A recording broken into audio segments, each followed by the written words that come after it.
Hello and welcome to this week's edition of Midweek Mindset. That guy is outside again.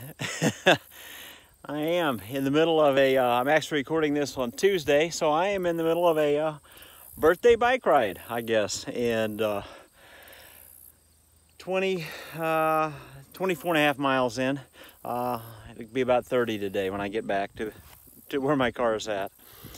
So I'm out on trails by the lake today. If you can see part of that. As a kid, did you ever, we all did I think, played the game where you saw in the clouds and you said, well, what does that cloud look like? And you could see animals and faces and all kinds of things when you would see clouds. Or I remember as a kid there was, it was actually on the way to the swimming pool that we went to swim. There was one tree and a big group of trees along the way. There was one tree that stuck up further than the rest of them, and the top of that tree looked like the Roadrunner, you know, from the cartoons. And I remember as a kid, I could see that tree, and I knew we were always close. We were getting close to the swimming pool then. And but we've all had those where we've seen, whether it's in the trees or in the clouds. And as you can see why I was thinking about the clouds today too. But they're starting to take some shapes. And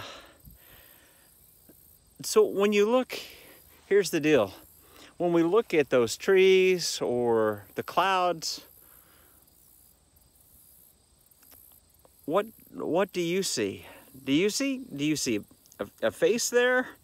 Or, you know, a dog? Or I don't know what you see in those clouds, but something that we need to all be reminded that we see.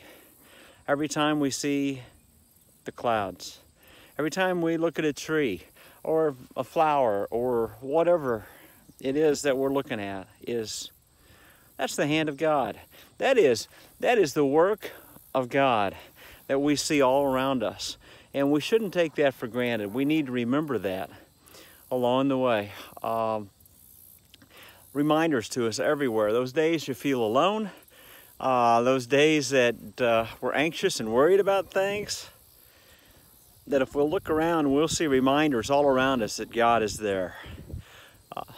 You know, and Genesis tells us, of course, chapter 1, in the beginning God, right? In the beginning God, and that He created heavens and earth, and we go through the creation story. He made all of that. He made all of that.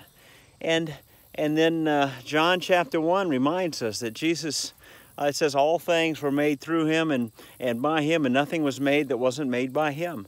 And in creation, in Hebrews chapter 1 reminds us that Christ is sustaining the universe, even to this day, that He is sustaining all of the creation we see around us. So next time you feel worried, alone, isolated, just take a look around you and remember that all that you see, all of those remarkable works of nature are the hand of God reminding us that He's there. Have a great day.